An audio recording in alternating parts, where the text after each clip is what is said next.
રાતના આશરે 12 વાગ્યાનો સમય હતો કે ત્યારે જ પિતાજીના જોરથી ઉધરસ ખાવાના અવાજથી મારી ઊંઘ ઉડી ગઈ.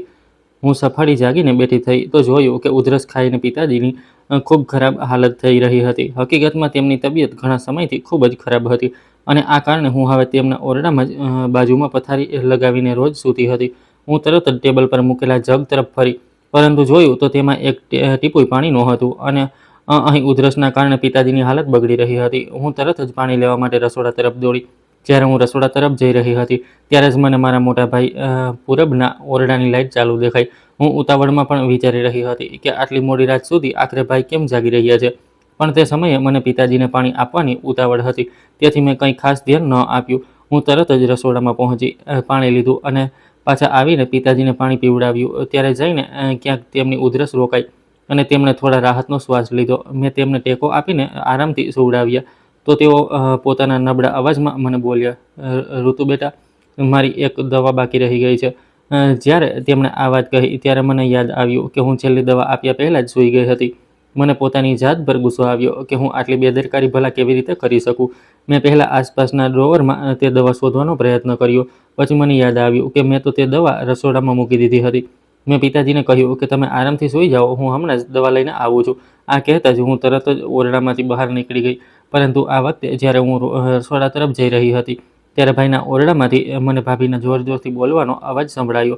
બલ્કે એવું લાગી રહ્યું હતું કે જાણે તે ચીસો પાડી રહી હોય. તેથી મને વધુ આશ્ચર્ય થયું કે આખરે એવી શું વાત છે અને મારા ડગલા જે રસોડા તરફ જઈ રહ્યા હતા તે ભાઈના ઓરડા તરફ વળી ગયા. તેમના ઓરડાની બારી સહેજ ખુલ્લી હતી. મેં તેમાંથી ડોકિયું કરીને જોયું તો ભાઈ પલંગ પર બેઠા હતા અને ભાભી ત્યાં ઊભા રહીને તેમના તરફ આંગળી ચીંધીને જોરથી બૂમો પાડતા કહી રહ્યા હતા કે શું તમે આંધળા છો? શું તમને દેખાતું નથી? અરે, એ ડોસો પોતાની બધી પ્રોપર્ટી તે છોકરીના નામે કરવાના ચક્કરમાં છે અને તમે જો કે અહીં મૂંગા બહેરાની જેમ હાથ પર હાથ ધરીને બેઠા છો. જો આ બધી પ્રોપર્ટી અને બેંક બેલેન્સ તે ઋતુના નામે થઈ ગયું તો આપણે રસ્તા પર રઝળતા થઈ જઈશું અને આપણી હાલત કોઈ ભિખારીથી ઓછી નહીં હોય. પરંતુ એવું લાગે છે કે તમારી અકલ તો જાણે ઘાસ ચરવા જતી રહી છે. એ ભગવાન, કેવા મૂર્ખ માણસના પનારે પાડી દીધી મને. આ કહેતા જ ભાભીએ પોતાનું માથું કૂટવાનું શરૂ કરી દીધું. જેની પર ભાઈ દાંત કચકચાવતા ઊભા થયા અને ભાભીના બંને હાથ જોરથી પકડીને બોલ્યા, "તારી બકવાસ બંધ કર મિની. તને શું લાગે છે કે તું એક જ હોશિયાર છે અને હું મૂર્ખ છું? મને સારી રીતે ખબર છે કે મારે મારો અધિકાર કેવી રીતે મેળવવો છે. પપ્પાની એક એક વસ્તુ પર ફક્ત અને ફક્ત મારો અધિકાર છે, જેને હું કોઈને પણ છીનવવા નહીં દઉં, ભલે આના માટે મારે કંઈ પણ કેમ ન કરવું પડે." ત્યારે જ ભાભી પાછળથી તરત જ બોલ્યા, "અચ્છા, એ છોકરી જ્યાં સુધી આ ઘરમાં છે ને તમે શું કરી લેશો?" ભાઈએ ગુસ્સામાં ગરદન ઝટકીને કહ્યું, "તમે હજુ અંદાજ પણ નથી કે મેં શું વિચારી રાખ્યું છે.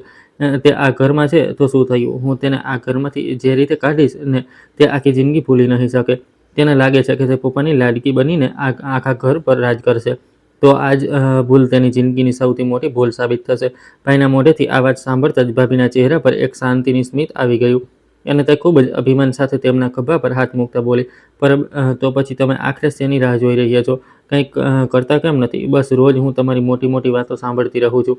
અરે, શું તમને દેખાતું નથી કે પપ્પાની તબિયત દિવસે ને દિવસે બગડતી જાય છે અને હવે તેઓ સાજા નથી થવાના? ડૉક્ટરે પણ હવે જવાબ આપી દીધો છે. એટલા માટે હવે બધું મોડું ન કરો. ક્યાંક એવું ન થાય કે તમે બસ પ્લાનિંગ જ કરતા રહી જાઓ અને પેલી બાજુ તમારો ઘરડો બાપ મરતા પહેલાં બધું પોતાની દીકરીના નામે કરી દે અને પછી આપણે બંને તે ઋતુના ટુકડા પર પડવા માટે મજબૂર થઈ જઈએ. તમે તો સારી રીતે જાણો છો ને કે તમારા બાપની નજરમાં તમારી કોઈ હેસિયત નથી, તો તમે તમારા બાપ પાસેથી ભલા શું જ આશા રાખી શકો?" આ સાંભળતા જ ભાઈ ભાભી તરફ ફર્યા અને તેમના ચહેરાને પોતાના બંને હાથોમાં લેતા ખૂબ જ ધીમા પણ કપટી અવાજમાં બોલ્યા, "મારી જાન, તું બિલકુલ ચિંતા ન કર. તારા પતિએ બધું સારી રીતે વિચારી રાખ્યું છે અને જોજે દરેક બાબત મારા પ્લાન મુજબ થશે. બસ હવે મને યોગ્ય સમયની રાહ છે અને હવે તે સમય બહુ દૂર નથી. હું હવે એવી ચાલ ચાલીશ કે ઋતુ પોતે પોતાના હાથે બધું મારા નામે કરી દેશે અને તેને આ વાતની ભનક પણ નહીં પડે. મારા પિતાનો પ્રેમ હંમેશા તેને જ મળ્યો છે અને એટલા માટે જ હું તેની એવી હાલત કરીશ કે તે આખી જિંદગી યાદ રાખશે. તું બસ આરામથી આ બધો તમાશો જો અને એન્જોય કર. મારા હોવા છતાં તારે ચિંતા કરવાની કોઈ જરૂર નથી." આ સાંભળતા જ ભાભી ખુશીથી ઉછળીને ભાઈના ગળે વળગી પડી અને મારા તો હાથ પગ ખરાબ રીતે જ ધ્રુજવા લાગ્યા. હું દબાતા પગલે ત્યાંથી ધીમે ધીમે પાછી હટવા લાગી, કારણ કે હું નહોતી ઈચ્છતી કે તેમને ખબર પડે કે હું તેમની આ હલકી વાતો સાંભળી ચૂકી છું. મને તો વિશ્વાસ જ નહોતો બેસતો કે મારા પોતાના સગા ભાઈના દિલમાં મારા માટે આટલી કડવાશ ભરેલી છે. હું ભારે પગલે રડતી રડતી રસોડામાં પહોંચી, પપ્પાની તે દવા લીધી અને સીધી તેમના ઓરડામાં આવી ગઈ. મેં તેમને દવા આપી અને આ દરમિયાન મેં મારા આંસુઓને વહેવા ન દીધા, કારણ કે હું નહોતી ઈચ્છતી કે મારા પિતાજી આ વાત વિશે જાણે. થોડીવાર સુધી હું પપ્પા પાસે બેસીને તેમનું માથું પંપાળતી રહી અને ભાઈ તથા ભાભીની વાતો સતત મારા મગજમાં ઘૂમી રહી હતી. ત્યારે જ પપ્પાને ફરી એકવાર ઉધરસ આવવા લાગી. મેં તેમને પાણી પીવડાવ્યું. ઉધરસ ખાઈ ખાઈને તેઓ બેહાલ થઈ ચૂક્યા હતા. પાણી પીધા પછી તેમણે મારા માથા પર પ્રેમથી પોતાનો નબળો ધ્રુજતો હાથ મૂક્યો.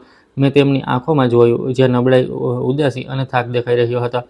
તેઓ વહાલથી બોલ્યા, "ઋતુ બેટા, તું આખો દિવસ ફક્ત મારી સેવામાં જ લાગેલી રહે છે. તું પણ થાકી જતી હોઈશ બેટા, આટલા માટે જઈને સૂઈ જા. થોડીવાર તારા ઓરડામાં આરામથી સૂઈ જા. અહીં સૂતી રહીશ તો મારી ઉધરસ તને શાંતિથી ઊંઘવા પણ નહીં દે. આખરે ક્યાં સુધી તું મારી પાસે બેસી રહીશ? જો તારો ચહેરો કેટલો ઉતરી ગયો છે. બીમાર હું છું, પણ તું પણ મારી સાથે બીમાર લાગવા માંડી છે." તેમની આવી વાતો સાંભળીને મેં એક બનાવટી સ્મિત મારા ચહેરા પર લાવીને કહ્યું, "પપ્પા, તમારી સેવા કરીને મને ફક્ત શાંતિ મળે છે. સાચું કહું છું, એ શાંતિ બીજી કોઈ પણ વસ્તુમાં નથી મળતી. તમે મારા માટે બધું જ છો. જો તમે છો તો જ મારી જિંદગી છે. બસ તમે એકવાર જલ્દીથી સાજા થઈ જાઓ, જેથી હું સુખની ઊંઘ સૂઈ શકું. તમે સાજા થઈ જશો તો બધું સારું થઈ જશે. પછી આપણે બંને બહાર ક્યાંક ફરવા જઈશું, જેમ આપણે પહેલાં જતા હતા." આ સાંભળતા જ પપ્પાની આંખોમાંથી આંસુ વહેવા લાગ્યા અને તેમનો અવાજ ભરાઈ આવ્યો. તેઓ બોલ્યા, "ઋતુ બેટા, સાચું કહું તો તું મારી દીકરી નહીં, પણ મારા દીકરા કરતાં પણ વધુ કાબેલ છે. એટલા માટે મને તારી ખૂબ ચિંતા રહે છે કે જો મને કંઈ થઈ ગયું તો ન જાણે તારી સાથે શું થશે. પૂરબ તો જેવો છે તેવો જ છે, અને મિની, એ તો મારા ન હોવા પર તને એક દિવસ પણ આ ઘરમાં શાંતિથી જીવવા નહીં દે, કારણ કે તે લોકોના મનમાં ફક્ત લાલચ, ઈર્ષ્યા અને કડવાશ જ ભરેલી છે. તે બંને સંબંધોની કદર કરવાનું જાણતા જ નથી." તેમની આ વાત સાંભળતા જ મારી આંખોમાં આંસુ આવી ગયા અને ફરી એકવાર થોડા કલાકો પહેલાં સાંભળેલી ભાઈ ભાભીની વાતો મારા મગજમાં ગૂંજવા લાગી. પરંતુ મેં તરત જ મારા આંસુ લૂછ્યા અને શાંત અવાજમાં કહ્યું, "પપ્પા, તમે આવી વાતો કેમ કરી રહ્યા છો? તમને કંઈ પણ નહીં થાય. મને તમારા સિવાય બીજું કંઈ નથી જોઈતું. બસ તમે જલ્દીથી સાજા થઈ જાઓ. અને જુઓ, ભાઈ એટલા પણ ખરાબ નથી. તમે જોઈ લેજો. સમય સાથે ધીમે ધીમે બધું સારું થઈ જશે. મને પૂરો વિશ્વાસ છે કે મારો મોટો ભાઈ મને ક્યારેય એકલી નહીં છોડે." આ બધું હું પપ્પાને સાંત્વના આપવા માટે કહી જરૂર રહી હતી, જ્યારે કે મારા ભાઈની ભયાનક વાતો હું પહેલાં જ સાંભળી ચૂકી હતી. પણ હું મારા પપ્પાને હવે આ હાલતમાં વધુ પરેશાન કરવા નહોતી માંગતી. પપ્પાએ એક લાંબો અને ઊંડો શ્વાસ લીધો અને ઉદાસ થતાં બોલ્યા, "બેટા, સંબંધો લોહી કરતાં વધુ લાગણીઓના હોય છે, અને પૂરબના દિલમાં હવે તારા માટે કોઈ ભાવના બચી નથી. તને નથી ખબર, એ નાનપણથી જ તારી ખૂબ ઈર્ષ્યા કરતો હતો. તેને ફક્ત અને ફક્ત પૈસાની ભૂખ છે. એટલા માટે જ મને ડર છે કે મારા મરી ગયા પછી ક્યાંક એ તને રસ્તા પર દર ભટકવા માટે મજબૂર ન કરી દે. એ ફક્ત મારી આંખો મીંચાવાની રાહ જોઈ રહ્યો છે, જેથી આ આખા ઘર પર પોતાનો અધિકાર જમાવી શકે." પપ્પાની આ વાત સાંભળીને હું ખરાબ રીતે ગભરાઈ ગઈ, કારણ કે તેમનો ચહેરો અજીબ રીતે પીળો પડવા લાગ્યો હતો. મેં તેમને કહ્યું, "પપ્પા, તમે આ શું કહી રહ્યા છો? તમે વચન આપો કે તમે મને છોડીને ક્યાંય નહીં જાઓ. હું કાલે જ શહેરની બીજી મોટી હોસ્પિટલમાં તમને લઈને જઈશ અને ત્યાં તમારી નવા સિરેથી સારવાર કરાવીશ. હું મારું સર્વસ્વ વેચી દઈશ, પણ તમને હું કંઈ પણ નહીં થવા દઉં. તમે પ્લીઝ આવી વાતો કરીને મને દુઃખ ન પહોંચાડો." પપ્પાએ લાચારીથી માથું હલાવતા એક હળવા ઉદાસ સ્મિત સાથે કહ્યું, "મારી દીકરી, સમય હવે મારી પાસે બહુ ઓછો છે. આ સચ્ચાઈને હવે તારે પણ સ્વીકારવી પડશે. મારું તેડું આવી ચૂક્યું છે. બસ મારી એક વાત હંમેશા યાદ રાખજે કે ક્યારેય અન્યાય કે અત્યાચાર સામે માથું ન ઝુકાવતી અને પોતાના અધિકારને ક્યારેય ન છોડતી. મેં તારી સુરક્ષા માટે એક મજબૂત વ્યવસ્થા કરી રાખી છે. જે યોગ્ય સમય આવીએ તને ખબર પડી જશે. બસ તારે ક્યારેય હિંમત નથી હારવાની અને હંમેશા મારી મજબૂત દીકરી બનીને જીવવાનું છે." તેમની આવી વાતો સાંભળીને મને વધારે ડર લાગવા માંડ્યો હતો. મેં પપ્પાને કહ્યું કે ઠીક છે, હવે તમે આ બધી વાતો ન કરો. થોડીવાર આરામથી સૂઈ જાઓ, નહીંતર તમારી તબિયત વધુ બગડી જશે. હું પપ્પાને બીજા પણ ઘણા ડૉક્ટરો પાસે લઈ ગઈ, પરંતુ તેમની તબિયતમાં કોઈ સુધારો ન થયો, બલ્કે તબિયત ધીમે ધીમે બગડતી જ ગઈ. અને પછી તે કાળી રાત આવી, જ્યારે તેમના શ્વાસ હંમેશ માટે થંભી ગયા. તે દિવસે આખા ઘરમાં કાળજું ચીરી નાખે તેવી મારી ચીસો ગૂંજી રહી હતી. પપ્પાના મોતના સમાચાર ચારે તરફ જંગલની આગની જેમ ફેલાઈ ગયા અને સવાર થતાં જ બધા સગા સંબંધીઓ અને સોસાયટીવાળાઓએ અમારા દુઃખમાં સહભાગી થવા આવવા લાગ્યા હતા.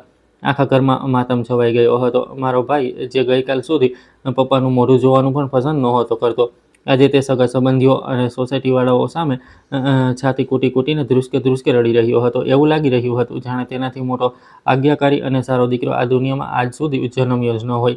તે વારંવાર પપ્પાની નનામી પાસે જતો અને ખોટા આંસુ વહાવતા પપ્પા પપ્પા કહીને બૂમો પાડવા લાગતો.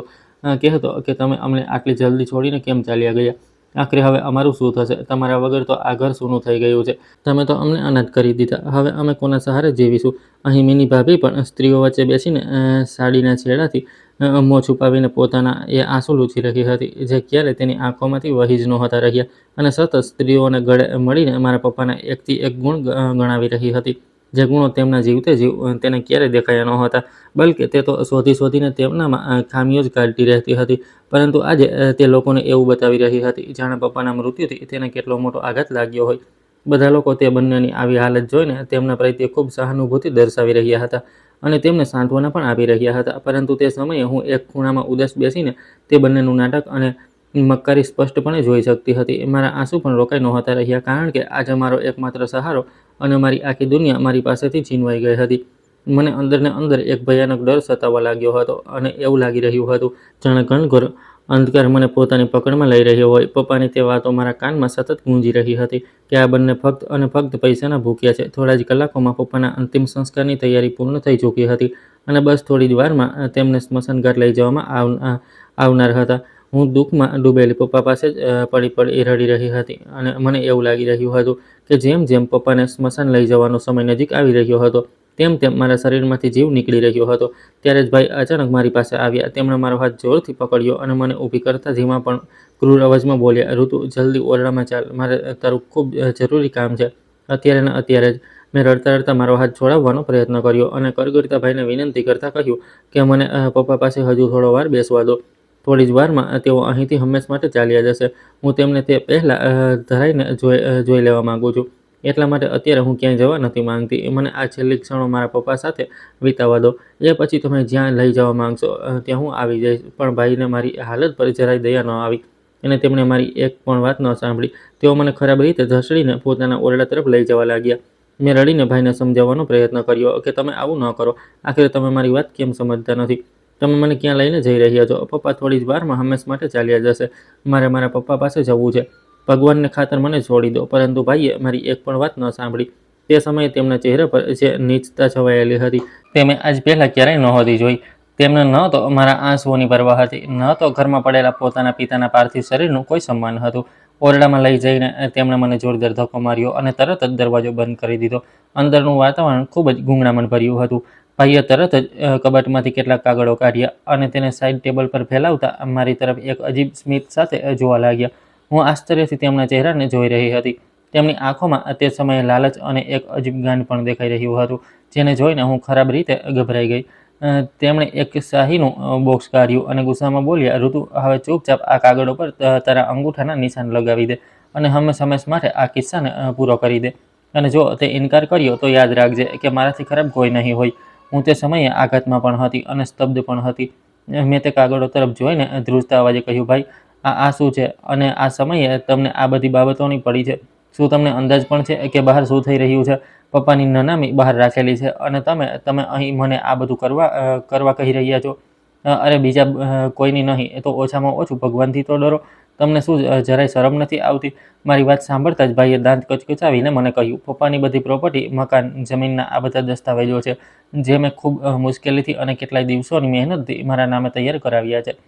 આમાં બસ હવે તારા અંગૂઠો લાગે એટલી જ વાર છે, જેથી આ બધું કાયદેસર રીતે પૂરું થઈ જશે અને એ પણ સ્પષ્ટ થઈ જશે કે હવે આ પ્રોપર્ટીમાં તારો કોઈ હિસ્સો નથી અને તું ખુશી ખુશી પોતાના હિસ્સાનું પણ મારા નામે કરી રહી છે." આ સાંભળતા જ જાણે મારા માથા પર બોમ્બ ફૂટ્યો. મને તો પોતાના કાન પર વિશ્વાસ નહોતો બેસતો. મેં ભારે દુઃખ સાથે મારા ભાઈ તરફ જોયું અને બૂમ પાડીને કહ્યું, "ભાઈ, પપ્પાના અંતિમ સંસ્કાર થવાના છે અને તમને આવા સમયે પણ પ્રોપર્ટીની પડી છે? અરે તમારી આંખનું શરમનું પાણી પણ મરી પરવાયું છે કે શું? તમે કઈ માટીના બનેલા છો? તમારા સીનામાં દિલ નથી કે શું? હું આ કાગળો પર બિલકુલ અંગૂઠો નહીં લગાવું. જે કંઈ પણ મારા નામે છે તે મારા પપ્પાની નિશાની છે અને હું મારો અધિકાર તમારા જેવા સ્વાર્થી માણસને ક્યારેય નહીં આપું." આ સાંભળતા જ ભાઈનો ચહેરો ગુસ્સાથી લાલ થઈ ગયો અને તેના ચહેરા પર રાક્ષસી ભાવ આવી ગયા. તે આગળ વધ્યો અને મારા વાળ જોરથી પકડીને મને ખરાબ રીતે ઢંઢોરતા બોલ્યો, "તારી બકવાસ બંધ કર ઋતુ, અને ચૂપચાપ આ કાગળો પર અંગૂઠો લગાવી દે. નહીંતર આજે પપ્પાની સાથે સાથે તારી નનામી પણ આ ઘરમાંથી ઉડશે. તને શું લાગે છે કે તું આ પ્રોપર્ટી પર આરામથી મોજશોખ ભરેલી જિંદગી જીવીશ? ના, હું તને જીવતી નહીં છોડું. આ બધા પર ફક્ત અને ફક્ત મારો અધિકાર છે અને આને હું કોઈ પણ સંજોગોમાં લઈને જ રહીશ, ભલે મારે આને છીનવવું જ કેમ ન પડે." ભાઈનું ગાંડ પણ જોઈને મને ખૂબ ડર લાગી રહ્યો હતો. પણ મેં તેમ છતાં મારી અંદરની બધી હિંમત ભેગી કરીને તેમને એક જોરદાર ધક્કો માર્યો અને કહ્યું કે હું એવું કંઈ નહીં કરું. તમે જે ઈચ્છો છો કરી લો. હું મરી જઈશ પણ મારા પપ્પાની નિશાની તમારા નામે ક્યારેય નહીં કરું. હું તમારી આગળ ઝૂકવાની નથી. આ સાંભળતા જ ભાઈ વધુ ખરાબ રીતે અકળાઈ ગયા. તેમણે ઓરડાના ખૂણામાં રાખેલો એક જાડો દંડો ઉપાડી લીધો. તેઓ તે સમયે સાવ હેવાન બની ચૂક્યા હતા. મેં જેવો તેમના હાથમાં આટલો જાડો દંડો જોયો કે હું ડરના માર્યા પાછળ હટી અને દિવાલને અડીને ઊભી રહી ગઈ. આ પહેલાં કે હું બીજું કંઈ સમજી શકું કે પોતાને બચાવવા માટે કંઈક કરી શકું, તેમણે તે જાડા દંડાથી મારા ખભા પર, મારી પીઠ અને હાથ પર જોર જોરથી મારવાનું શરૂ કરી દીધું. હું દર્દના કારણે ભયાનક રીતે ચીસો પાડી રહી હતી. આખા ઓરડામાં મારી ચીસો ગુંજી રહી હતી. દર્દના કારણે હું તરફડીને જમીન પર પડી ગઈ. પણ ભાઈ સતત મને મારતા રહ્યા. તેઓ હસતા હસતા કહી રહ્યા હતા કે હું જે કહું છું તે કર, નહીંતર આજે હું તને છોડીશ નહીં. બોલ બોલ, મારી વાત માનીશ કે નહીં? આજે હું તારો બધો ઘમંડ તોડી નાખીશ અને તને તારી સાચી ઓકાત યાદ અપાવીશ. હું જમીન પર અત્યંત દર્દથી તડપી રહી હતી ત્યાં સુધી કે મારા હાથમાંથી લોહી પણ નીકળવા લાગ્યું હતું. કેટલાય લાલ ઘા દેખાવા લાગ્યા હતા જેનાથી મને ખૂબ દર્દ થઈ રહ્યું હતું. મેં ભાઈ સામે હાથ જોડીને કહ્યું, મને ન મારો, હું મરી જઈશ, મને છોડી દો. ભગવાનને ખાતર હજુ પપ્પાના અંતિમ સંસ્કાર પણ નથી થયા. અરે થોડી તો તેમની ઇજ્જત કરો. પણ મારા ભાઈ પર મારી કોઈ પણ વાતની કોઈ અસર ન થઈ. બહાર સગા સંબંધીઓની વાતો અને રડવા કકડવાનો અવાજ એટલો મોટો હતો કે ઓરડાનો અવાજ બહાર કોઈને સંભળાતો જ નહોતો. અને એટલા માટે કોઈએ કાનોકાન ખબર ન પડી કે અંદર ઓરડામાં હું કેટલી પીડામાંથી પસાર થઈ રહી હતી. ભાઈએ મારો હાથ મજબૂતીથી પકડ્યો અને પછી શાહીવાળા પેડ પર અત્યંત ક્રૂરતાથી મારો અંગૂઠો દબાવીને તે કાનૂની કાગળો પર ઘણી જગ્યાએ અંગૂઠાના નિશાન લગાવી દીધા. હું લાચારીની હાલતમાં રડતી રહી કારણ કે ભાઈનો વિરોધ કરવાની હવે મારામાં વધુ તાકાત નહોતી બચી. મારું આખું શરીર દર્દના કારણે તૂટી રહ્યું હતું. ભાઈએ સ્મિત સાથે તે બધા કાગળો સમેટી લીધા અને પછી પાછા પોતાના કબાટમાં મૂકી દીધા અને પછી ક્રૂર નજરોથી મારી તરફ જોયું અને બોલ્યા, હવે પડી રહે અહીં જ જમીન પર જ્યાં સુધી પપ્પાના અંતિમ સંસ્કાર ન થઈ જાય. જો બહાર આવવાની કે પછી કોઈને કંઈ પણ કહેવાની કોશિશ કરી તો હું તારા બંને પગ ભાંગી નાખીશ. આ વાત તારા મગજમાં સારી રીતે બેસાડી લેજે કે આ ઘર હવે ફક્ત અને ફક્ત મારું છે અને આ ઘરમાં તારી કોઈ હેસિયત નથી. આટલું કહીને તેઓ ઓરડામાંથી બહાર નીકળી ગયા અને દરવાજો બહારથી બંધ કરી દીધો. હું મારી પીડા અને આઘાતની હાલતમાં ત્યાં ઢળી પડી રહી. જેટલી વાર હું મારા કાને સ્પર્શતી એટલી વાર મારી આંખોમાંથી આંસુ વહેવા લાગતા. મેં રડતા રડતા પપ્પાને યાદ કરીને કહ્યું, પપ્પા જુઓ, તમારા દીકરાએ મારી સાથે આશું કર્યું. હજુ તો તમે આ ઘરમાંથી વિદાય પણ નથી થઈ શક્યા અને મારી આ હાલત થઈ ગઈ છે. આના કરતાં તો સારું હોત કે કાશ હું પણ તમારી સાથે જ ચાલી ગયું હોત. હવે આ ક્રૂર દુનિયામાં હું એકલી શું કરીશ? થોડી વાર પછી બહારથી અવાજો અને કોલાહલ સંભળાવા લાગ્યો જેનાથી સમજાઈ ગયું કે હવે પપ્પાને સ્મશાન લઈ જવામાં આવી રહ્યા છે. હું વિચારવા લાગી કે હવે મારો આ હલકો ભાઈ પણ પપ્પાની નનામીને કાંધ આપશે અને રડી રડીને તે લોકોને બતાવતો હશે કે તે કેટલા દુઃખમાં ડૂબેલો છે. જ્યારે સચ્ચાઈ તો એ છે કે આજે તે સૌથી વધુ ખુશ છે. બહારનો ઘોંઘાટ વધતો જ જતો હતો અને હું એ વાતથી દુઃખી હતી કે હું છેલ્લી વાર મારા પપ્પાને જોઈ પણ ન શકી. ત્યારે જ અચાનક મને બહારથી એક ગાડીને ઝડપથી આવીને ઊભા રહેવાનો અને તેના જોરદાર બ્રેક લાગવાનો અવાજ સંભળાયો. તે અચાનક અવાજ સાથે બહારથી આવતી બધી વાતચીત અને રડવાના અવાજો એકદમ શાંતિમાં ફેરવાઈ ગયા. મેં લંગડાતા મારો કાન દરવાજા સાથે લગાવ્યો જેથી સાંભળી શકું કે બહાર શું થઈ રહ્યું છે. પણ બહાર એકદમ શાંતિ હતી. પછી ત્યારે જ મને એક બુલંદ અને કડક અવાજ સંભળાયો. આ અવાજ એક પુરુષનો હતો. ઊભા રહો, આ નનામી ત્યાં સુધી નહીં ઉઠે જ્યાં સુધી ઋતુ પોતાના પિતાનો ચહેરો છેલ્લી વાર ન જોઈ લે. તે અજાણ્યા માણસનો બુલંદ અવાજ સાંભળીને મારા હૃદયના ધબકારા વધુ વધી ગયા હતા.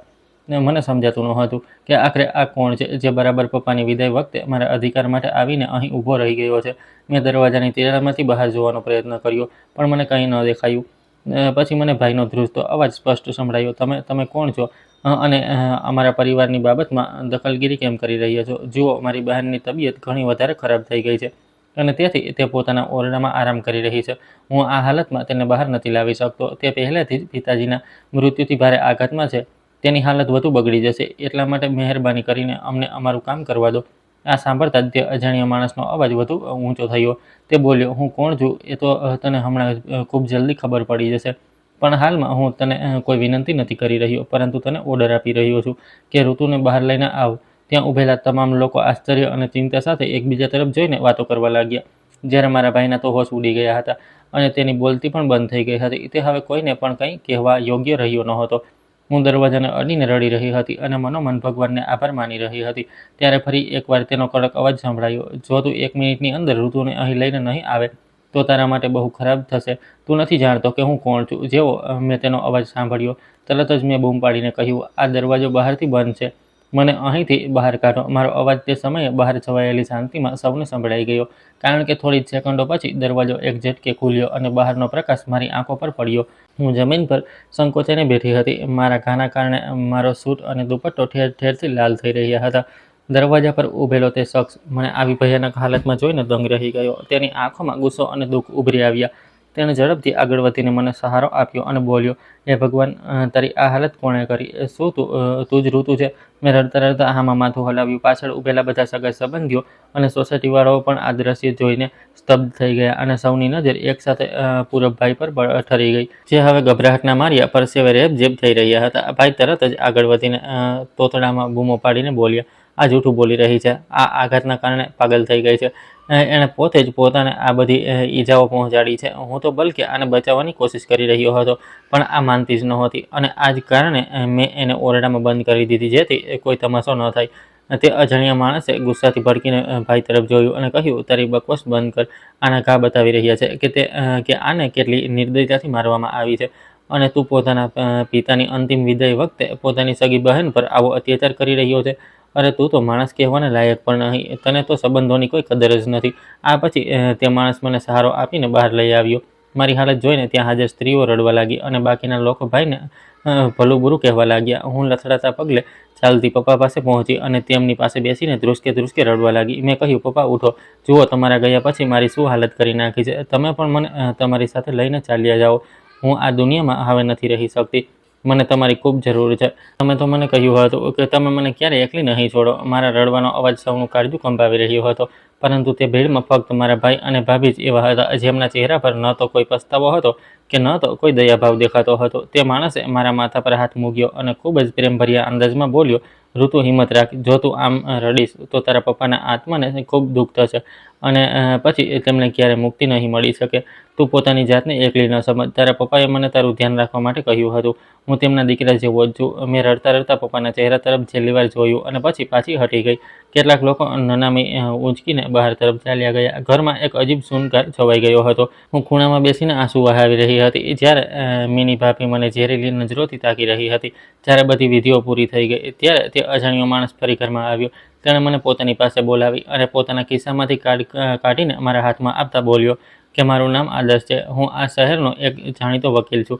તારા પિતાએ મૃત્યુ પહેલાં મને તારા કાનૂની વાલી તરીકે નિયુક્ત કર્યો છે અને મને કેટલીક જરૂરી જવાબદારીઓ સોંપી છે, જે હું કોઈ પણ ભોગે પૂરી કરીશ. જ્યારે પણ તું કોઈ મુસીબતમાં મુકાય ત્યારે તરત જ મારો સંપર્ક કરજે. જે સમયે આદર્શ મને આ બધું કહી રહ્યા હતા, ભાઈ થોડે દૂર ઊભા રહીને અમારી બધી વાતો સાંભળી રહ્યા હતા અને તેમના ચહેરાનો રંગ ઉડી ગયો હતો. તેમને સમજાતું નહોતું કે પપ્પાએ તે વકીલને ભલા કઈ જવાબદારી આપી દીધી છે, પરંતુ પછી તેમણે તરત જ જઈને કબાટમાંથી તે કાગળો કાઢીને જોયા, જે પ્રોપર્ટીના દસ્તાવેજો હતા, જેના પર તેમણે મારો અંગૂઠો લગાવી લીધો હતો, અને તેમના ચહેરા પર વિજયી સ્મિત આવી ગયું. તેઓ મનોમન વિચારી રહ્યા હતા કે હવે તેમનું કોઈ કંઈ બગાડી શકતું નથી. પપ્પાના ચાલ્યા ગયા પછી આ ઘરમાં મારી જિંદગી કોઈ નરકથી ઓછી નહોતી. ભાઈ અને ભાભીએ મારી સાથે નોકરો જેવો વ્યવહાર કરવાનું શરૂ કરી દીધું હતું. મારી ઈજાના નિશાન હજુ સુધી રૂજાયા નહોતા અને ભાઈએ મારા પર ઘરના તમામ કામોનો બોજ નાખી દીધો હતો.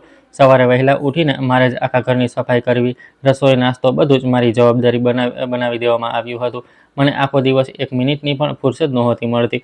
આટલું બધું કામ કરતી વખતે જો મારાથી કોઈ નાની સરખી પણ ભૂલ થઈ જતી તો ભાભી મને ખૂબ ખરાબ સંભળાવતી. ત્યાં સુધી કે મને બે ટંકનું જમવાનું પણ સરખું નહોતું મળતું. હંમેશા તે મને વધેલું ઘટેલું સૂકું ભઠ્ઠ જ ખાવા આપતી. એક બપોરે જ્યારે હું રસોડામાં કામ કરી રહી હતી, ત્યારે જ ભાભી ગુસ્સામાં ધમધમતી અંદર આવી અને બોલી કે તે હજુ સુધી અમારા કપડાં કેમ ન ધોયા? મેં તને કહ્યું હતું ને કે બધા કપડાં ધોવાઈ જવા જોઈએ. તું આખો દિવસ આ ઘરમાં મફતની રોટલી તોડે છે અને કામના નામે તારાથી કંઈ થતું નથી. અરે ન જાણે ક્યાંથી અમારા માથે મુસીબત બનીને બેસી ગઈ છે. તેમની આવી વાતો સાંભળીને હું રડવા લાગી અને મેં મારી ઈજાઓ તરફ ઈશારો કરતાં કહ્યું કે ભાભી, મારા હાથમાં ખૂબ જ દર્દ થઈ રહ્યું છે અને આ કારણે હું હાથેથી કપડાં નથી ધોઈ શકતી, અને મશીનથી કપડાં ધોવાની તો તમે જ ના પાડી છે. એટલા માટે કાં તો તમે કપડાં જાતે ધોઈ લો અથવા મને વોશિંગ મશીન ચલાવવા દો. તમને પણ ખબર છે ને કે મારી ઈજા હજુ રૂજાઈ નથી." મારું આટલું કહેવું હતું કે ભાભી તરત જ આગળ વધી અને તેણે મારા તે ઘા પર જોરથી ચીમટો ભર્યો, જેનાથી મારી ચીસ નીકળી ગઈ. તે કહેવા લાગી કે મને તારી કોઈ પણ તકલીફ સાથે કોઈ લેવા દેવા નથી અને ન તો મારે કોઈ બહાનું સાંભળવું છે. તું ક્યાંયની રાજકુમારી નથી કે હું તારી નોટંકી જોઉં. તને માથે બેસાડનારા ક્યારનાય મરીને ચાલ્યા ગયા છે. સમજાયું? હવે આ ઘર મારું છે અને મારા પતિનું છે. જો અહીં રહેવું હોય તો જેવું હું કહું તેવું જ કરવું પડશે, નહીંતર અત્યારે ને અત્યારે જ નીકળી જા આ ઘરમાંથી. તેનું આટલું કહેવું હતું કે હું ડરી ગઈ અને એટલા માટે આટલી તકલીફ છતાં પણ એક એક કરીને બધા કપડાં ધોવા લાગી. રાત્રે જ્યારે ભાઈ ઘરે આવ્યા ત્યારે ભાભીએ તેમના કાન ભંભેરવાનું શરૂ કરી દીધું. હું ઓરડા બહારથી તેમની વાતો સાંભળી રહી હતી. ભાભી કહી રહી હતી કે જુઓ જી, આ છોકરીનું કંઈક કરો. આ આખો દિવસ મારા માથે બેસી રહે છે અને હવે તો કામચોર પણ થઈ ગઈ છે. એટલા માટે કોઈની પણ સાથે સાચી પણ આના લગ્ન કરાવી દો અને આ મનહૂસથી મારો પીછો છોડાવો. હવે આ મને એક પળ માટે પણ આ ઘરમાં સહન નથી થતી. અરે તમે આખરે શેની રાહ જોઈ રહ્યા છો? આને ધક્કા મારીને ઘરની બહાર કેમ નથી કાઢી મૂકતા? ભાભીને આ વાત સાચી લાગી અને પછી તેમણે મારા માટે માંગા શોધવાનું શરૂ કરી દીધું. તેમને મારી ખુશી કે મારી જિંદગીની કોઈ પરવા નહોતી. તેઓ બસ કોઈ પણ રીતે મારી પાસેથી છુટકારો મેળવવા માંગતા હતા અને તે પણ એવી રીતે કે બદલામાં તેમને વધુ ફાયદો થાય અને થોડા પૈસા મળી જાય. થોડા જ દિવસો પછી ભાઈએ એક સંબંધ શોધી કાઢ્યો. તે માણસ નજીકના ગામનો એક મોટી ઉંમરનો, લાલચી અને કદરૂપો માણસ હતો, જેની પહેલાં પણ 2 પત્નીઓ રહી ચૂકી હતી. તે ભાઈને મારી સાથે લગ્ન કરાવવાના બદલામાં પૈસા આપી રહ્યો હતો. ભાઈએ પૈસાની લાલચમાં તે માણસ સાથે મારું માગું નક્કી કરી દીધું. એક રાત્રે જ્યારે હું બધું કામ પતાવીને ઓરડામાં જઈ રહી હતી ત્યારે ભાઈએ મને રોકી અને બોલ્યા, ઋતુ, મેં તારા લગ્ન નક્કી કરી દીધા છે. જે આવતા અઠવાડિયે જ બધું નક્કી થઈ ચૂક્યું છે, એટલે હવે કોઈ નવો તમાશો ઊભો કરવાનું વિચારતી પણ નહીં. ચૂપચાપ મારો આ નિર્ણય માની લેજે અને પોતાના સાસરે જવાની તૈયારી શરૂ કરી દે. આ સાંભળીને તો મને આઘાત લાગી ગયો. મને એવું લાગ્યું કે જાણે મારા માથા પર વીજળી પડી હોય. હું સ્તબ્ધ અને આઘાતની હાલતમાં ભાઈ તરફ જોવા લાગી અને કહ્યું કે ભાઈ, આ તમે શું કહી રહ્યા છો? તમે મારી ઈચ્છા પૂછ્યા વગર મારું માગું આખરે કેવી રીતે નક્કી કરી દીધું, અને તે પણ આટલી ઉતાવળમાં? હજુ તો પપ્પાના મૃત્યુને બસ થોડા જ દિવસો વીત્યા છે અને તમે મને આ ઘરમાંથી કાઢવાની વાત કરી રહ્યા છો? ભાઈએ નફરતથી મારી તરફ જોયું અને બોલ્યા, તારી ઓકાત જ શું છે કે હું તને તારી મરજી પૂછું? હું આ ઘરનો મોભી છું અને આ મારો આખરી નિર્ણય છે. તું આ ઘર પર ફક્ત એક બોજ છે અને હું હવે તારો વધુ બોજ નથી ઉઠાવી શકતો. જે માણસ સાથે મેં તારું માગું નક્કી કર્યું છે તે ખૂબ પૈસાદાર છે. તું ખૂબ મોજ કરીશ. એટલા માટે ચૂપચાપ લગ્ન માટે તૈયાર થઈ જા.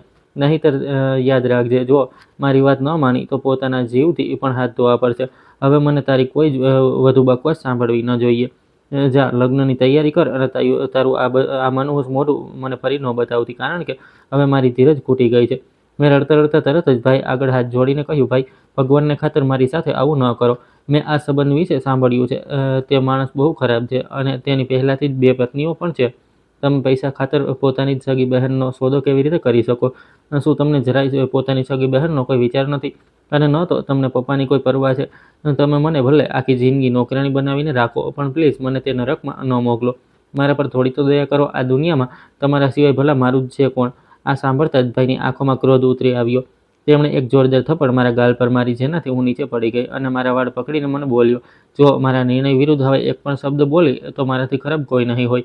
મેં જે નિર્ણય કરી દીધો છે હવે ફક્ત એ જ થશે. ચૂપચાપ તારે લગ્ન કરવા પડશે અને જો લગ્નના દિવસે તે કોઈ પણ રડારોડ કરી કે લોકો સામે મારું અપમાન કરવાનો પ્રયત્ન કર્યો તો હું તને જીવતી નહીં છોડું. સમજાયું? આટલું કહીને તેઓ મને ધક્કો મારીને ત્યાંથી ચાલ્યા ગયા અને હું જમીન પર પડી પોતાના નસીબ પર ધ્રુસકે ધ્રુસકે રડતી રહી. તે રાત્રે મેં નક્કી કરી લીધું કે હું હવે ભાઈનો કોઈ પણ અત્યાચાર સહન નહીં કરું. પપ્પાએ પણ પોતાના અંતિમ સમયે મારી પાસેથી વચન લીધું હતું કે હું ક્યારેય કોઈ અત્યાચાર સામે માથું નહીં ઝુકાવું. તે સમયે મને આદર્શજીનો વિચાર આવ્યો, જેમણે મને પોતાનું કાર્ડ આપ્યું હતું, પરંતુ મારો ફોન તો ભાઈએ ઘણા સમય પહેલાં જ મારી પાસેથી છીનવી લીધો હતો.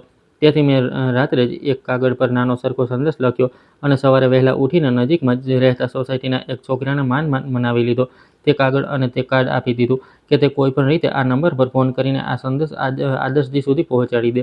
પહેલાં તો તે છોકરો તૈયાર ન થયો, પણ જ્યારે તેણે મારી રડતી હાલત જોઈ તો પછી તેણે હા પાડી દીધી. હું પણ અહીં એક આશાના સહારે બેસી ગઈ કે કદાચ હવે કંઈક સારું થશે. સમય વીત્યો અને આખરે મારી જિંદગીનો સૌથી ભયાનક દિવસ, એટલે કે જે દિવસે મારા લગ્ન હતા, તે આવી ગયો.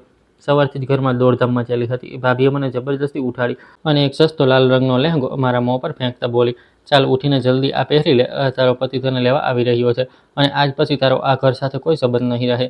તે અમારા લોકોની જિંદગી નરક બનાવી મૂકી છે. હું લાચારીથી આંસુ વહાવતી રહી. ભાભીએ મને જબરજસ્તી ઓરડામાં મોકલી જેથી હું તે લહેંગો પહેરી શકું. હું રડતી રડતી બધી તૈયારી કરતી રહી, પણ મારું હૃદય લોહીના આંસુએ રડી રહ્યું હતું. થોડી જ વારમાં બહારની નાચગાનના અવાજો આવવા લાગ્યા. તે ઘરડો માણસ કેટલાક લોકો સાથે જાન લઈને આવી ગયો હતો.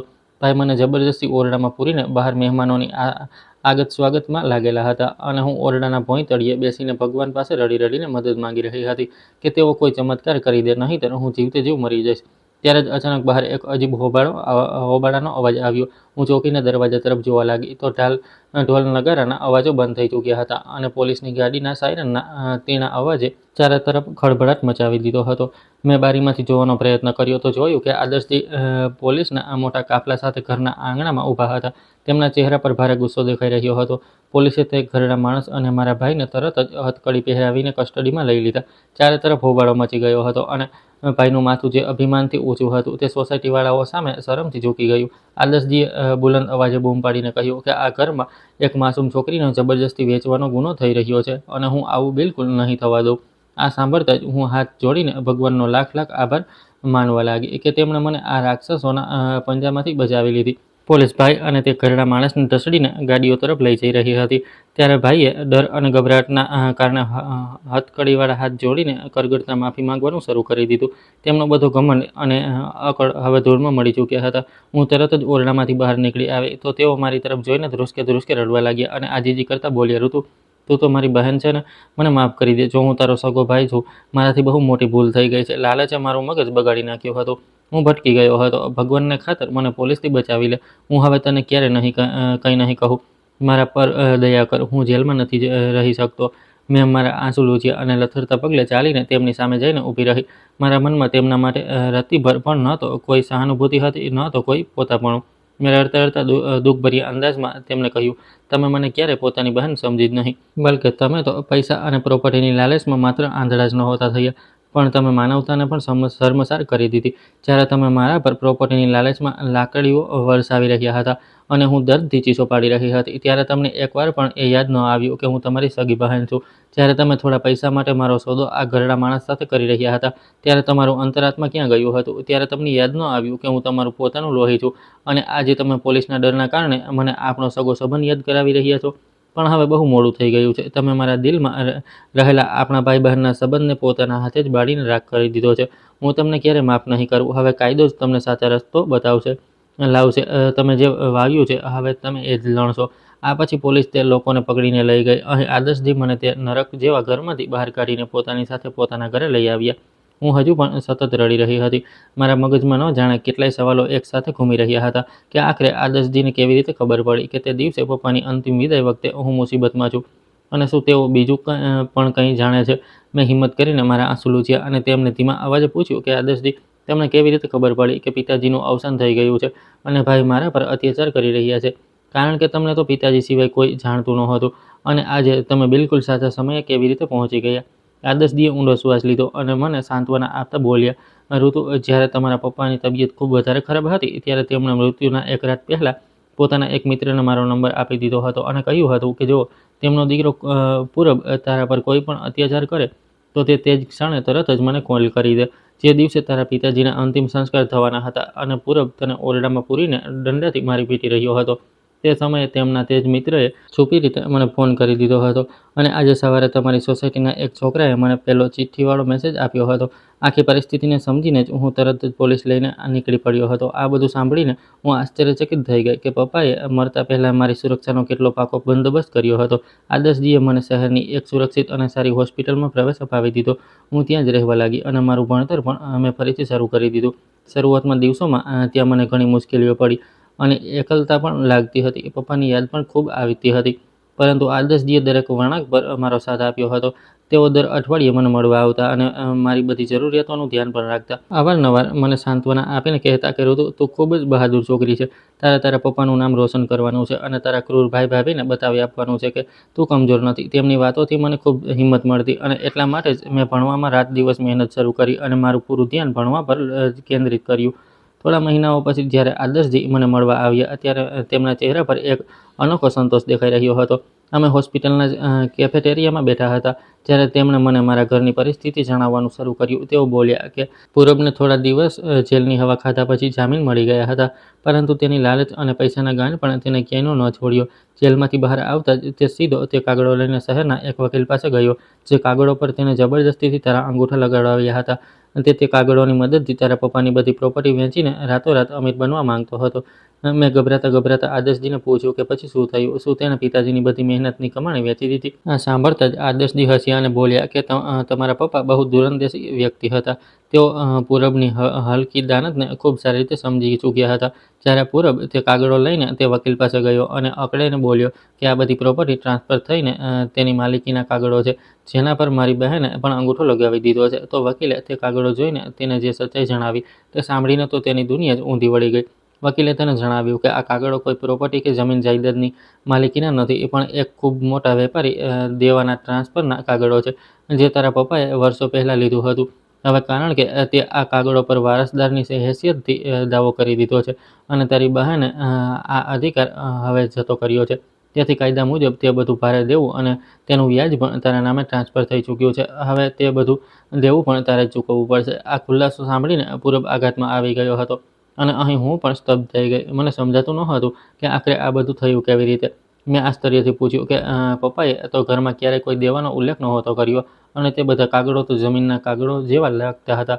આદર્શજીએ મને વિગતવાર સમજાવતા કહ્યું, ઋતુ તમારા પિતાજીએ ખૂબ જ હોશિયારીથી તે કાગળોનું કવર બદલી નાખ્યું હતું અને પ્રોપર્ટીની અસલી ફાઇલમાં છુપાવીને રાખ્યા હતા, કારણ કે તેઓ સારી રીતે જાણતા હતા કે પૂરબ જબરદસ્તી તારી પાસેથી બધું છીનવવાનો પ્રયત્ન કરશે. એટલા માટે તેમણે તે દેવાદારવાળા દસ્તાવેજો, પ્રોપર્ટીના દસ્તાવેજો બનાવીને રાખ્યા હતા, જેથી પૂરબ પોતાની બિછાવેલી મકાર જાળમાં પોતે જ ફસાઈ જાય. મેં મૂંઝવણમાં પડતા કહ્યું કે જો તે કાગળો દેવાના હતા, તો પછી પિતાજીના અસલી પ્રોપર્ટીના કાગળો અને બાકીના બેંક બેલેન્સવાળા કાગળો બધા ક્યાં ગયા? એ બધું કોની પાસે છે? આ પર આદર્શજીએ ખૂબ જ ભલાઈથી મારી તરફ જોતા કહ્યું કે તારા પપ્પાએ બધો કેસ, પોતાની પ્રોપર્ટીના કાગળો, બધું જ પોતાના જીવતે જીવ મારી પાસે એક ટ્રસ્ટમાં સુરક્ષિત રખાવી દીધું હતું, જે ફક્ત અને ફક્ત તારા નામે છે. તેમણે તે બધું તારા ભવિષ્ય માટે બચાવીને રાખ્યું હતું અને મને તેના કેરટેકર બનાવ્યા હતા. આ બધું સાંભળીને મારી આંખોમાંથી આંસુ વહેવા લાગ્યા અને હું વિચારવા લાગી કે મારા પપ્પા મને કેટલો પ્રેમ કરતા હતા. પિતાજીએ મૃત્યુ પહેલાં મને સાચું જ કહ્યું હતું કે તેમણે મારી સુરક્ષાનો પૂરો બંદોબસ્ત કરી રાખ્યો છે. આદર્શજીએ જણાવ્યું કે અહીં બેંકવાળાઓએ પણ દેવાની ઝડપી વસૂલાત માટે પૂરબ સામે અદાલતમાં કેસ દાખલ કરી દીધો છે અને તેનું પોતાનું ઘર તેમજ તેની બધી જમા મૂડી અને કિંમતી સામાન પણ જપ્ત કરી લેવામાં આવ્યા છે. હવે તેની પાસે માથું ઢાંકવાની પણ કોઈ જગ્યા બચી નથી. લોકો પણ હવે પૂરબને જોઈને મોં ફેરવી લે છે અને તમારી ભાભી મિનીને, જે ફક્ત પૈસા અને પ્રોપર્ટીની લાલચમાં જ તેની સાથે હતી, જ્યારે તેણે જોયું કે પૂરબ પાસે હવે કંઈ નથી બચ્યું અને ઉલટાનો હવે તે લાખોના દેવામાં ડૂબી ચૂક્યો છે, જેના કારણે તે બેઘર પણ થઈ ગયો છે, તો તે હવે તારા ભાઈને એકલો છોડીને પોતાના પિયર જતી રહી અને તેને છૂટાછેડાના કાગળો મોકલી આપ્યા છે. પૂરબની હવે ક્યાંય કોઈ ઇજ્જત બાકી રહી નથી. જે લોકો સામે તે ઘમંડથી છાતી ફૂલાવીને ચાલતો હતો, આજે તે દરેક વ્યક્તિથી નજર ચોરવા મજબૂર થઈ ચૂક્યો છે અને દરની ઠોકરો ખાઈ રહ્યો છે. ન તો હવે મોઢું ઢાંકવા માટે છત હતી, ન 2 ટંકનો રોટલો કે ન કોઈ બીજો સહારો. આ બધું સાંભળીને હું વિચારવા લાગી કે ભાઈએ મારી સાથે જે કર્યું એ જ કર્મનું પરિણામ એ જ છે કે આજે તેઓ આ મુકામ પર ઊભા છે, જ્યાં કોઈ પણ તેમનો હાથ પકડનાર નથી. એક બપોરે જ્યારે હું યુનિવર્સિટીથી હોસ્ટેલ જઈ રહી હતી, ત્યારે જ મને ગેટ પાસે એક ખૂબ જ ખરાબ હાલતમાં ઊભેલો શખ્સ દેખાયો. તેના વાળ ગંદા અને વિખેરાયેલા હતા અને તે ભૂખ તરસથી ખરાબ રીતે બેહાલ લાગી રહ્યો હતો. હું જ્યારે તેની પાસેથી પસાર થઈ ત્યારે તેણે ઊંચા અવાજે મારું નામ લીધું, તો મેં પાછળ ફરીને જોયું તો દંગ રહી ગઈ, કારણ કે તે તો પૂરબભાઈ હતા. પણ તેમની હાલત એટલી ખરાબ હતી કે હું તેમને પહેલી નજરે ઓળખી ન શકી. તેમની આંખોમાં તે સમયે પશ્ચાતાપના આંસુ દેખાઈ રહ્યા હતા. મને જોતા જ તેઓ મારા પગમાં પડી ગયા અને ધ્રુસકે ધ્રુસકે રડવા લાગ્યા. બોલ્યા, ઋતુ, મારી બહેન, મને માફ કરી દે. હું બહુ ખરાબ માણસ છું. મેં તારા પર ઘણો અત્યાચાર કર્યો. ભગવાને મને મારી લાલચ અને તારા પર કરેલા અત્યાચારની બહુ ખરાબ સજા આપી છે. હવે મારી પાસે કંઈ પણ બચ્યું નથી. મારી પત્ની પણ મને છોડી ગઈ, મારું ઘર પણ છીનવાઈ ગયું. હું આજે ભીખ માંગવા માટે મજબૂર થઈ ગયો છું. મને આજે પણ તે દિવસ યાદ આવે છે જ્યારે હું તને દંડાથી મારી રહ્યો હતો. ભગવાનને ખાતર મને દિલથી માફ કરી દે, નહીંતર હું કદાચ જીવી નહીં શકું.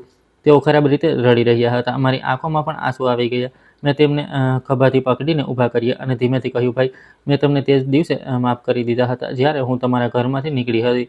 મેં મારા દિલમાં ક્યારેય કોઈના માટે કશું નથી રાખ્યું, પરંતુ દરેક માણસે પોતાના કર્મોનું ફળ આ દુનિયામાં રહીને જ ભોગવવું પડે છે. જે ઝેરનું બીજ તમે વાવ્યું હતું, આજે તેની જ કડવી ફસલ તમે લણી રહ્યા છો. તમે પૈસા ખાતર પોતાના સંબંધો, પોતાની માનવતા બધું ધૂળમાં મેળવી દીધું હતું અને આજે આ પાપે તમને બરબાદ કરી દીધા છે. મેં ફરી મારા બેગમાંથી થોડા પૈસા કાઢ્યા અને તેમના હાથમાં મૂકી દીધા અને કહ્યું, આ પૈસા રાખી લો અને કોઈ નાની મોટી મજૂરી કરીને ઈમાનદારીની કમાણી ખાવાનું શરૂ કરો. કદાચ ભગવાનને તમારા પર થોડી દયા આવી જાય, પરંતુ હા, હવે હંમેશા યાદ રાખજો કે મારા અને તમારા રસ્તા હવે ક્યારેય એક નહીં થઈ શકે. આ કહીને હું હોસ્ટેલની અંદર જતી રહી અને તેઓ ત્યાંથી રડતા રડતા પાછા ફરી ગયા. સમય વીતવાની સાથે મેં મારી ડિગ્રી પૂરી કરી. આ કઠિન સફરમાં આદર્શજીએ એક મજબૂત ખડકની જેમ મારો સાથ આપ્યો. તેમણે ક્યારેય મારા પર કોઈ ઉપકાર ન જતાવ્યો, બલ્કે તેઓ હવે મારા ખૂબ સારા મિત્ર પણ બની ગયા હતા. થોડા સમય પછી મારી નિમણૂક શિક્ષક તરીકે થઈ ગઈ અને આ દિવસ મારી જિંદગીનો સૌથી ખુશાલીભર્યો દિવસ હતો, કારણ કે તે દિવસે મને એક નહીં પણ બે ખુશીઓ મળી હતી. હું જ્યારે મીઠાઈ લઈને આદર્શજી પાસે પહોંચી ત્યારે તેમણે પહેલાં તો મને અભિનંદન આપ્યા અને પછી તેમણે મારી સમક્ષ પોતાના દિલની વાત મૂકી કે તેઓ મારી સાથે લગ્ન કરવા માંગે છે. તેઓ કહેવા લાગ્યા, ઋતુ, મેં તારી જિંદગીના કઠિન સફરને ખૂબ નજીકથી જોયો છે અને સાચું કહું છું, તારા જેવો જીવનસાથી મેળવીને હું મારી જાતને ખૂબ નસીબદાર સમજીશ. જો તું પણ મને તારા લાયક સમજતી હોય તો મારો હાથ હંમેશા માટે પકડી લે. મેં તેમની વાત પર ઊંડાણપૂર્વક વિચાર કર્યો અને અનુભવ્યું કે આ માણસે મારા મુશ્કેલ સમયમાં કોઈ પણ સ્વાર્થ વગર મારો સાથ આપ્યો અને આનાથી શ્રેષ્ઠ જીવનસાથી મારા માટે બીજો કોઈ હોઈ પણ ન શકે. એટલા માટે મેં ખુશી હા પાડી દીધી અને પછી ખૂબ સાધારણ રીતે આદર્શજી સાથે મારા લગ્ન થઈ ગયા. આદર્શજીએ મને મારા પપ્પાનું અસલી વસિયતનામું અને તે ટ્રસ્ટ ફંડના બધા દસ્તાવેજો આપી દીધા જે મારા નામે હતા. આજે હું તેમની સાથે એક સુખી જીવન વિતાવી રહી છું અને મારા પપ્પાના તે પૈસાને હું કોઈ પણ મોજ શોખમાં વાપરવાને બદલે લોકોની ભલાઈ માટે વાપરી રહી છું. હું ભગવાનનો આભાર માનું છું કે તેમણે મારા જીવનમાં આદર્શ જેવા માણસને મોકલ્યા, નહીંતર મારું ન જાણે શું થાત. મિત્રો, લાલચ માણસ પાસેથી તેના સંબંધો, તેની માનવતા અને તેનો વિવેક બધું જ છીનવી લે છે. આપણે ક્યારેય પણ ધન દોલતની લાલચમાં પોતાના લોકો સાથે અન્યાય ન કરવો જોઈએ, કારણ કે ખરાબ કર્મોનું પરિણામ એકને એક દિવસ જરૂર મળે છે. જ્યારે સચ્ચાઈ, હિંમત અને સારા કર્મો ક્યારેય વ્યર્થ નથી જતા. મુશ્કેલ સમયમાં માણસે અત્યાચાર સામે ઝૂકવાને બદલે પોતાના અધિકાર માટે મજબૂતીથી ઊભા રહેવું જોઈએ અને બીજા સાથે ભલાઈ કરતા રહેવું જોઈએ, કારણ કે અંતે જીત હંમેશા સચ્ચાઈ અને માનવતાની જ થાય છે. મિત્રો, તમે કયા શહેરથી અમારી વાર્તા સાંભળી રહ્યા છો અને તમને આ વાર્તા પસંદ આવી હોય તો કોમેન્ટ કરીને જરૂર જણાવો. આ વિડીયોને લાઇક કરો, શેર કરો અને હાઈપ આપો. સાથે જ ચેનલને સબસ્ક્રાઈબ કરવાનું ભૂલતા નહીં. અને જો તમને મારી મહેનત પસંદ આવી હોય તો મને સુપર થેન્ક્સ આપીને તમારો પ્રેમ અને સપોર્ટ જરૂર દર્શાવો, જેથી હું તમારા માટે આવી જ શાનદાર વાર્તાઓ લાવતો રહું. આ વાર્તા સંપૂર્ણપણે કાલ્પનિક તેમજ મનોરંજનના હેતુથી લખવામાં આવી છે. આમાં દર્શાવવામાં આવેલા તમામ પાત્રો, ઘટનાઓ, સ્થળો અને પરિસ્થિતિઓ કાલ્પનિક છે. આનો કોઈ વાસ્તવિક વ્યક્તિ, પરિવાર કે ઘટના સાથે કોઈ સંબંધ નથી. જો કોઈ પાત્ર કે ઘટનાનો વાસ્તવિક જીવન સાથે મેળ બેસતો હોય તો તેને માત્ર સંયોગ સમજવો. વાર્તામાં ઘરેલું હિંસા, લાલચ, પારિવારિક વિવાદ અને અપરાધ જેવી પરિસ્થિતિઓને માત્ર વાર્તાના કથાનક અને સામાજિક સંદેશના હેતુથી રજૂ કરવામાં આવી છે. આનો ઉદ્દેશ્ય કોઈ વ્યક્તિ, સમુદાય કે સંબંધને ઠેસ પહોંચાડવાનો નથી. આ વાર્તાનો મુખ્ય સંદેશ એ છે કે આપણે લાલચ અને અન્યાયથી દૂર રહીને સચ્ચાઈ, માનવતા અને પોતાના અધિકારોનું સન્માન કરવું જોઈએ. આભાર.